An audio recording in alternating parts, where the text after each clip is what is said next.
Olá, meus irmãos, Deus os abençoe, em nome de nosso Senhor Jesus Cristo.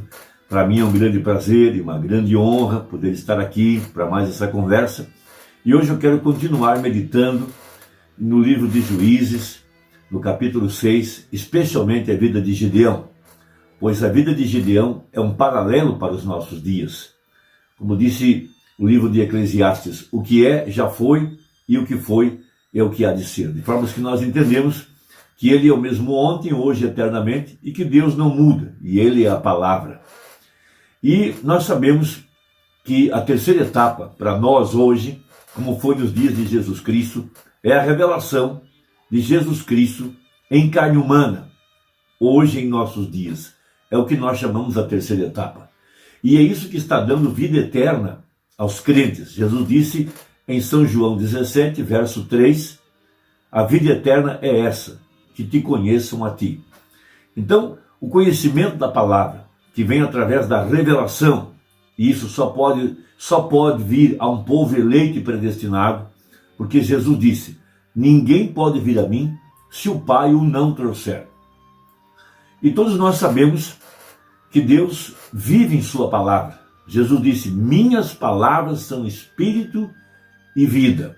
E ele também disse que nem só de pão viverá o homem, mas de cada palavra que sai da boca de Deus. Então não tem sentido, veja, Deus ordenar que nós vivêssemos de fé na palavra, se ele não sustentasse a sua palavra. Então em São João capítulo 1, nós temos no princípio era o verbo estava com Deus e o verbo era Deus. Nele estava a vida. E sem ele, nada do que foi feito se fez. De forma que nós entendemos que Deus vive em sua palavra. De tal modo que Jesus disse, se vós estiverdes em mim, e minhas palavras estiverem em vós, pedireis o que quiseres e vos será feito. Então a palavra tem que estar no crente. Veja, Deus nos deu a palavra para que cresçamos nela e através dela recebêssemos o Espírito Santo. Não há outra forma para receber o Espírito Santo. Não há outra forma de ter vida eterna a não ser através da palavra. Então encontramos que Deus vive na palavra. Na mensagem Cristo é o mistério de Deus revelado, o profeta disse que esse grande mistério da encarnação está dividido em 3 partes. Primeiro, tudo que Deus foi, ele derramou em Cristo. Segundo, tudo o que Cristo foi, ele derramou na igreja. Então, o grande mistério de Cristo em vós, veja, esse é o grande mistério que está dando à igreja a fé para o arrebatamento. Então, seguindo os passos de Gideão, logo depois que Deus lhe apareceu em carne humana, e Deus fez isso para colocar fé em seu coração, por isso temos a mensagem de Malaquias capítulo 4. A mensagem de Malaquias 4 é para restaurar a nossa fé à condição original. E o que Deus fez?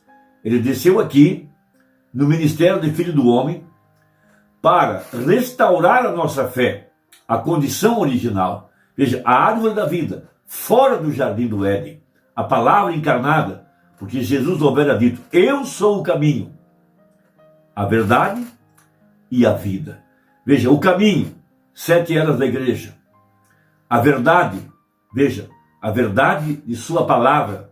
Veja, a verdade, ela possui 7 vozes, 7 mensageiros, e a vida possui 7 virtudes.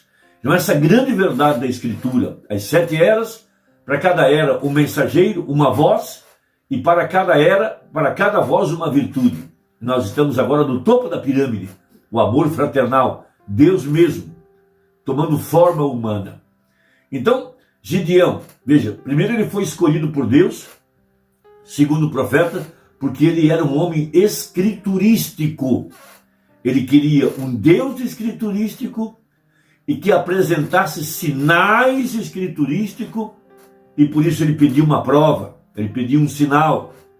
Ele foi e trouxe a sua oferta. Primeiro, ele derramou o sangue de um animal, porque ele sabia que Deus só se encontra no sangue. Segundo, ele tomou pães asmos. Veja, porque o pão asmo representa a pureza da palavra. E ele então traz isso tudo numa panela. trouxe o caldo numa panela, trouxe o cordeiro, trouxe o pão asmo, veja, e ele ofereceu sobre uma rocha, porque tudo aquilo que nós oferecemos para Deus tem que ser colocado sobre a palavra, porque a rocha simboliza a palavra. E o anjo então tocou com o seu cajado, e saiu fogo da penha, e consumiu o sacrifício, para mostrar que o Deus que responde com fogo, esse é Deus. Então ali estava Deus manifestado, revelando-se ao seu homem após a saída do profeta. Isso é o grande mistério para cada verdadeiro crente que segue após os dias proféticos, a continuidade da palavra através da igreja predestinada, assim como foi com Josué. Veja, Josué, ele trouxe a continuidade depois dos dias de Moisés, mas a ordem dada a Josué é que ele deveria se manter com os escritos de Moisés, não se desviar nem para a direita nem para a esquerda, meditar dia e noite na palavra que havia sido pregada por Moisés, porque sempre após a saída do profeta, Deus vem para sustentar sua palavra, e Josué deveria se manter com a palavra. Veja, e aquele anjo que lhe apareceu em carne humana, do outro lado do Jordão, foi o mesmo anjo que tirou o povo do Egito e os guiou por 40 anos. Veja, logo depois da aparição de Deus em carne humana, Deus passou a guiá-lo através da mensagem pregada por Moisés, porque estava na mensagem de Moisés todas as fronteiras, todas as demarcações, toda a herança, e Josué apenas seguiu aquilo que estava escrito. Por isso Deus disse para ele: como fui com Moisés, assim serei contigo. O mesmo padrão segue Gideão. O mesmo Deus que tinha trazido a mensagem através do profeta, e o profeta estava mostrando o primeiro êxodo, esse mesmo Deus podia dizer para ele: assim como fui com Moisés, assim serei contigo. E esse mesmo Deus tem vindo aqui, nos nossos dias, através da mensagem, e dito mesmo para cada um de nós, desde que nós permaneçamos com o que está escrito, porque Deus vive em sua palavra. Repetindo, suas palavras são espírito e vida, e é isso que nós temos que entender. Então veja, Deus está buscando um povo que pode viver de fé em cada palavra que saiu de sua boca, através da Bíblia e através dessa mensagem, porque a mensagem nada mais é do que o cumprimento das Escrituras. Veja, então Deus, assim como ele veio a Gideão, ele também tem vindo hoje ao crente escriturístico, a esse crente que quer o Deus bíblico, o mesmo Deus que trouxe os mesmos sinais, veja, bíblicos. Então, aonde encontrar Deus hoje? Nessa mensagem. Ali estão os sinais, ali está a evidência, ali está a prova.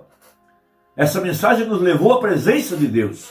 Veja, essa mensagem trouxe a nós a presença de Deus, trouxe a nós os mesmos sinais, trouxe a nós a mesma evidência. Então, quando nós podemos seguir a Escritura da mesma forma que Gideão seguia. Então, veja, Gideão foi comissionado. Deus o chamou de varão valoroso. Deus disse: não te enviei eu. E depois Deus disse: eu serei contigo. Veja, mas Gideão, sendo um homem escriturístico, ele conhecia, ele sabia que fazer a obra sem o enchimento do Espírito Santo seria fazer uma obra em vão. Outra coisa, fazer uma obra fora de sua vontade também seria algo em vão. Então ele queria sinais escriturísticos. Ele queria evidências de que Deus estaria com ele. E a primeira coisa que ele pede, veja, é a prova do novelo de lã. Veja, ele queria receber a evidência de estar cheio, completamente cheio da unção. E depois ele queria que a unção estivesse sobre aqueles homens que iriam segui-lo. Do contrário, ele sabia que Deus não teria enviado ele e que Deus não estaria com ele. Lembrando o que disse Davi: eu sei que Deus está comigo pelos homens que Deus me deu. Então, seguindo esse padrão, veja, disse então Gideão, e você não vai encontrar essa prova em nenhum outro lugar da Bíblia, só encontra aqui, porque isso só poderia ser revelado através da mensagem do profeta, através da revelação da mensagem, que Deus derramaria duas chuvas aqui no tempo do fim. Primeiro, uma chuva na semeadura e outra chuva na colheita. Primeiro um homem ungido e depois um povo ungido. E isso viria a nós em forma de uma chuva. Mas essa chuva na Bíblia representa o derramamento do Espírito Santo, de acordo com Joel 2,28. Que Deus derramaria o seu Espírito Santo sobre a igreja no tempo do fim. E Josué queria essa evidência. Ele não queria fazer uma obra fora de sua vontade. E ele não queria ir sem ter a prova de que ele estaria ungido para o serviço. Veja, então ele pede a prova do novelo de lã. E disse Gedeão a Deus: se has de livrar a Israel por minha mão, como tens dito. Veja, ele era um homem escriturístico, ele queria evidências, ele queria certeza. A mesma coisa que Jesus disse aos apóstolos: ficai em Jerusalém até que do alto sejais revestido do Espírito Santo e recebereis poder. É isso que cada um de nós deve buscar nesta hora, enquanto procura a evidência de que está comissionado. Nós não temos que esperar a evidência de que algum homem nos enviou. Nós temos que ter a evidência do enchimento do Espírito Santo. Porque se nós esperamos num homem, nós não podemos ter fé. Fé na ação do Espírito Santo. Veja, e eis que eu porei um véu de lã na eira. Se o orvalho estiver somente no véu, e secura sobre toda a terra, então conhecerei que has de livrar a Israel por minha mão, como tens dito. E assim sucedeu, porque ao outro dia se levantou de madrugada, e apertou o velo, e do orvalho do velo espremeu uma taça cheia d'água. Veja, aqui está algo tremendo. Veja, uma taça, um copo cheio. Veja, um homem cheio, um homem revestido corporalmente da plenitude da divindade. Não foi apenas a metade do copo, foi a totalidade do copo. É isso que está prometido para a igreja do tempo do fim, a plenitude do Espírito Santo. Por isso essa escritura só acontece aqui. Veja, mas continuando, ele queria a unção do Espírito Santo, a plenitude, mas ele sabia que deveria vir também sobre aqueles que estariam junto com ele. E disse Gedeão a Deus: não se acenda contra mim a tua ira, se ainda falar só esta vez. Rogo-te que só esta vez faça a prova com o velo. Rogo-te que só no velo haja secura, e em toda a terra haja o orvalho. E Deus assim o fez naquela noite, pois só no velo havia secura, e sobre toda a terra havia orvalho. Veja que homem escriturístico que ele era, esse homem Gedeão, comissionado por Deus, porque ele conhecia a palavra de Moisés, e Deus havia dito em Deuteronômio 32, verso 1 e 2, inclinai os ouvidos aos céus, e falarei, e ouça a terra as palavras da minha boca, goteje a minha doutrina como a chuva, destile o meu dito como o orvalho, como chuvisco sobre a erva, e como gotas de água sobre a relva.